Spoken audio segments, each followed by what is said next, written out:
In the late 1970s, Japan was at a crossroads between tradition and modernization. The post-war era had transformed its cities into gleaming hubs of innovation, yet its remote islands still struggled with the stubborn realities of nature. On Miyake-jima, a lush subtropical island nestled between Kyushu and Okinawa, one particular danger haunted the people: the habu snake. Venomous, fast, and feared, this snake had terrorized generations. It lurked in the tall grass, slithered through farms, and bit livestock and even humans without warning. For the people of Amami, the habu wasn't just a reptile. It was a symbol of danger, a shadow cast over daily life. Farmers lost chickens and goats. Children were warned never to stray far from the village paths. And hospitals often treated snakebite victims whose lives hung in the balance. So, when scientists came forward in 1979 with a bold proposal to bring in the small, cunning mongoose to eliminate the snakes, it sounded like a miracle, a solution born from science, reason, and control. The mongoose, after all, had a reputation. In India, it was known as the fearless snake killer, agile enough to dodge strikes and fast enough to bite back. It seemed perfect. What could possibly go wrong? Before we continue, if you're enjoying this story and want to explore more real-world tales of human mistakes and nature's revenge, make sure to like this video and subscribe. It helps us tell stories that remind us of how fragile our balance with nature truly is. The arrival of the mongoose. When the first mongooses were released on Miyake-jima, the event was met with optimism. Around 30 of them were brought to the island, carefully transported in cages, and set free near areas heavily populated with habu snakes. Locals watched curiously as these small, sleek creatures darted into the underbrush. They were fast, alert, and fearless. At first, it seemed like the plan might actually work. A few reports came in of mongooses attacking snakes, and the government hailed it as a victory for modern pest control. Newspapers printed hopeful headlines about Japan's smart solution, but nature, as it so often does, had other plans. The habu snakes, being nocturnal, hid deep in forests and came out only at night. The mongooses, however, were diurnal, active during the day. Their paths rarely crossed. The predators and prey lived on the same island, but in entirely different worlds. And when the mongooses couldn't find snakes to hunt, they turned their attention elsewhere. What followed was one of the most disastrous ecological backfires in modern Japanese history. The silent invasion begins. Instead of stalking the deadly habu, the mongooses discovered an island teeming with easy prey. Miyake-jima was home to some of Japan's rarest and most delicate species, creatures that had evolved over thousands of years in isolation, without natural predators. Birds that nested on the ground, small mammals that never learned to fear hunters, lizards and frogs that thrived in the safety of an untouched ecosystem. The mongooses began to feast. They raided bird nests, devoured eggs, and hunted small animals with ruthless efficiency. The Amami rabbit, a species found nowhere else on Earth, often called a living fossil because of its ancient lineage, became one of their main targets. This rabbit had survived millennia of environmental change, from volcanic eruptions to climate shifts, but it was no match for an imported predator that didn't belong. And while the mongooses multiplied, their territory expanded, from the villages to the forests, from the coastlines to the mountains. No part of Miyake-jima was safe. Within just a few years, what had begun as a controlled release became a full-blown invasion. A paradise under siege. By the mid-1980s, Miyake-jima was changing in ways no one could have predicted. The island that once echoed with the melodic songs of native birds had fallen eerily silent. Mornings that were once alive with chirping and movement now carried an unsettling stillness. Small creatures that had been part of daily life, the rustle of a rabbit in the brush, the splash of a frog in a rice paddy, became rare sights. The people of Amami began to realize that something profound was vanishing right before their eyes. The island's ecosystem, a delicate masterpiece crafted over thousands of years, was beginning to crumble. Nature had always operated in harmony, every creature, plant, and insect playing its role in balance. But now, that balance had been broken. The mongoose, meant to control the snakes, had become a force of chaos.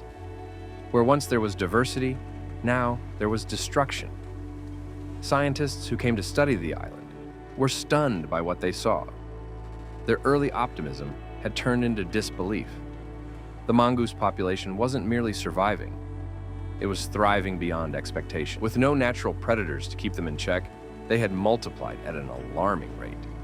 Amami's dense forests and abundant food sources provided a perfect haven. Each female mongoose could give birth up to 3 times a year, with multiple pups each time, and those pups themselves reached maturity in mere months. It was a population explosion, one that seemed unstoppable. By the time researchers began recording their findings, mongooses had become a dominant presence across the island. They could be seen darting through fields at dawn, sneaking into chicken coops, raiding nests, and vanishing into the shadows before anyone could react.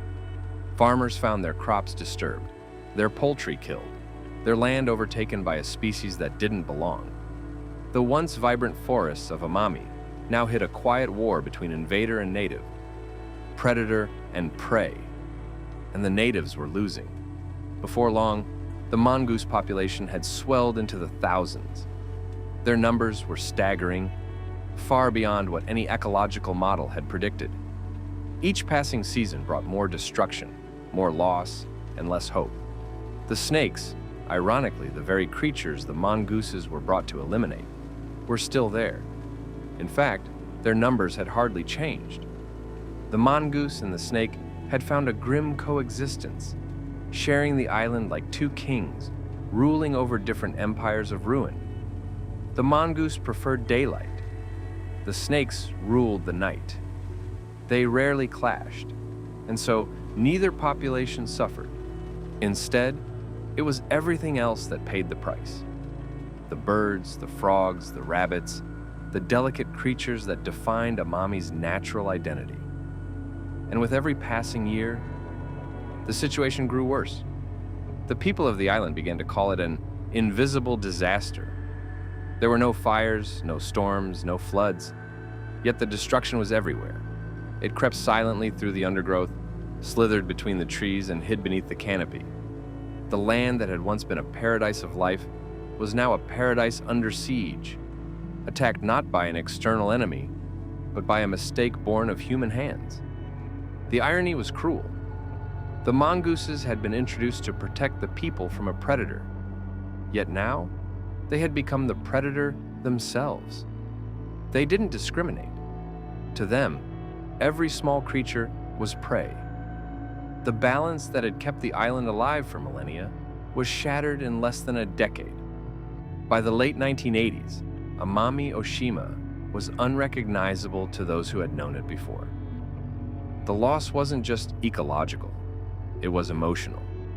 The islanders felt as though a part of their heritage, their connection to nature, was being erased.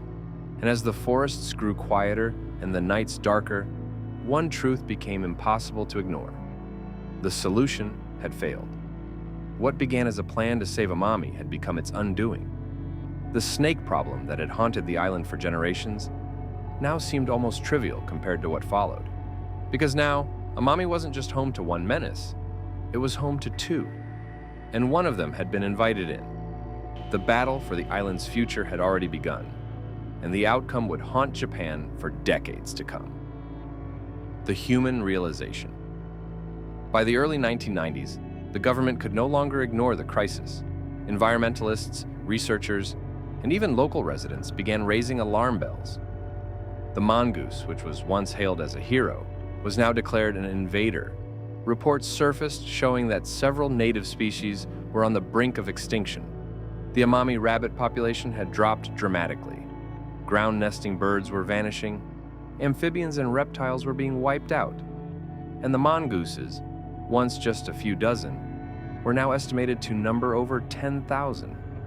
The Japanese Ministry of the Environment realized it had made a catastrophic mistake. In an attempt to solve one problem, it had created an even bigger one, a textbook case of ecological imbalance caused by human interference. But by this time, the question was no longer what happened, it was how do we fix it? The war against the mongoose. In 2000, the Japanese government officially launched what would become known as the Mongoose Eradication Project. It was a mission born out of desperation and regret, an acknowledgement that a mistake made decades earlier had spiraled far beyond control. The goal was ambitious, almost impossible: to capture or eliminate every single mongoose on Miyake-jima and restore the island's fragile natural ecosystem to the way it once was. This was not just a scientific mission, it was an act of redemption. Traps were set up across the island, in forests thick with vines, along riverbanks and rice paddies, and on the edges of small villages. Scientists and local volunteers worked side by side, installing motion sensors, placing baited cages, and using radio collars to track mongoose movements. Sniffer dogs were trained to detect their scent, while drones and thermal cameras later became part of the arsenal. Every captured mongoose was a small victory, but for each one removed, several more seemed to take its place. The animals were cunning, agile, and unnervingly intelligent. They learned quickly, avoiding traps and recognizing human scent. They moved silently through the dense undergrowth, vanishing like ghosts into the forest floor. It became a battle of wits, humans adapting to the mongooses, and the mongooses adapting right back. The eradication project soon evolved into one of the most expensive and complex wildlife control efforts in Japan's history. It wasn't just about catching animals, it was about reversing decades of ecological damage. The project required coordination between scientists, local authorities, environmentalists, and the island's residents. Every year, new methods were tested, new technologies introduced, and yet the progress was painstakingly slow. It was a 40-year struggle, man versus mongoose, that tested not only patience and endurance, but also faith in human responsibility. Year after year, researchers trudged through the island's challenging terrain: mud that clung to their boots, rain that poured endlessly during the monsoons, and thick canopies that blocked the sun. They worked through exhaustion, driven by the hope that someday the forest would heal. And slowly, after years of relentless effort, signs of recovery began to appear.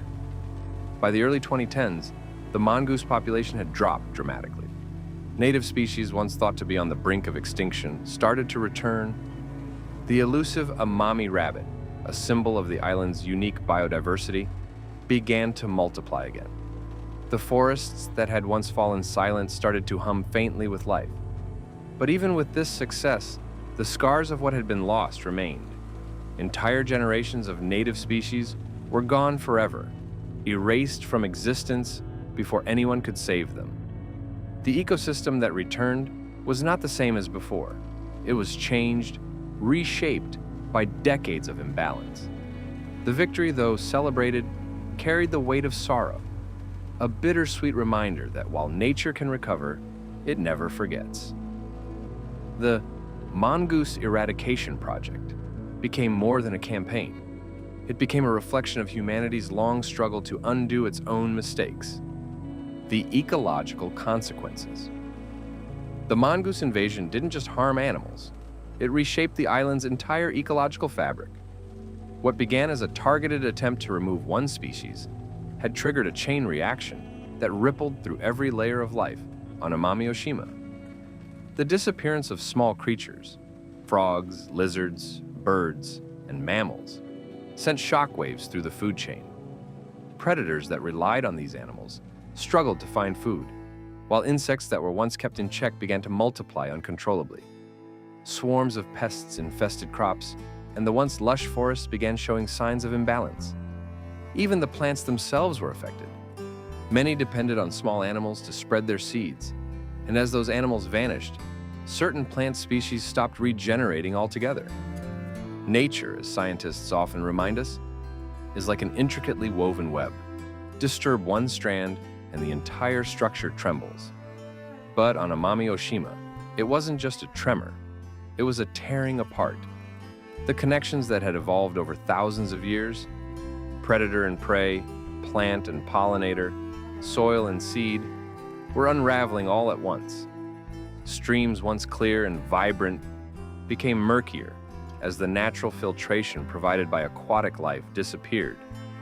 The very rhythm of the island, its sounds, its seasons, its cycles, began to change. The irony of it all was almost unbearable. The mongoose had been brought in to protect human lives and livelihoods from venomous snakes, a supposed guardian introduced under the banner of progress. But in trying to control nature, humans had instead unleashed chaos upon it. The balance that had sustained the island for centuries, that fragile, invisible harmony between life and death, predator and prey, was destroyed by human arrogance and impatience. The solution had become a curse, one that the islanders could neither reverse nor forget. And though the mongoose population was eventually reduced through decades of effort, the ecological wounds remained deep and raw. Forests began to recover, but slowly, cautiously, as if afraid to trust again. The songs of birds returned to the air, but they were fewer, quieter, more fragile. Scientists say it could take generations, perhaps even centuries, for Amami Oshima's ecosystem to truly heal, if it ever does. The scars of the mongoose invasion stand as a living reminder that every action in nature carries a consequence, and sometimes those consequences echo far beyond what the human mind can imagine. Lessons from the island today. Amami Oshima stands as both a beautiful and sobering place. The forests are lush again, and the endangered Amami rabbit is making a slow but hopeful comeback. But the memory of the mongoose invasion lingers, a reminder etched into the soil, the rivers, and the silence of vanished species. Scientists still study the island, documenting how ecosystems recover after devastation. Schools teach children about the consequences of human interference, and conservationists across the world look to Amami as a lesson in humility. It's a story that repeats itself across continents, in Australia with the cane toad, in Hawaii with invasive plants, in America with starlings and kudzu vines.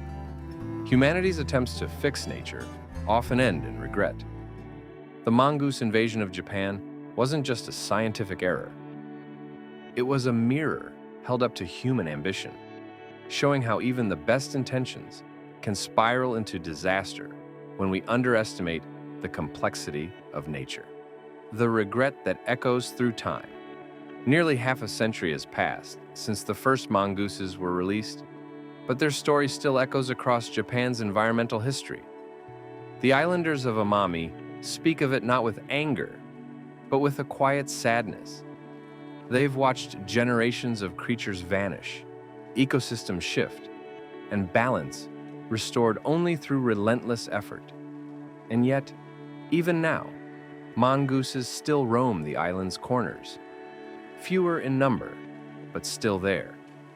A living reminder of what happens when humans play God with nature.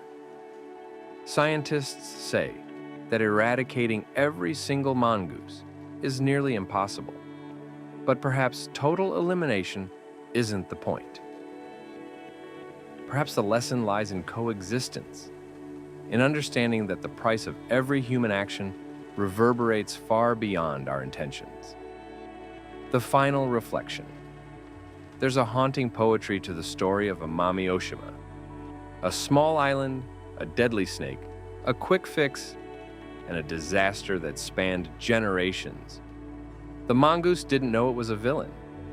It did what it was born to do: survive, hunt, and adapt. The real tragedy was not the creature, but the decision that placed it where it never belonged.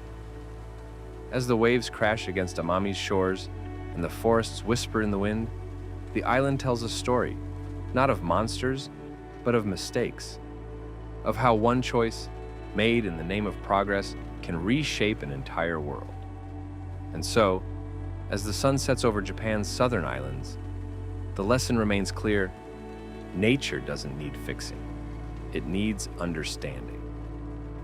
If you found this story powerful, don't forget to like, share, and subscribe. Because the more we learn from our past, the better chance we have of protecting our future.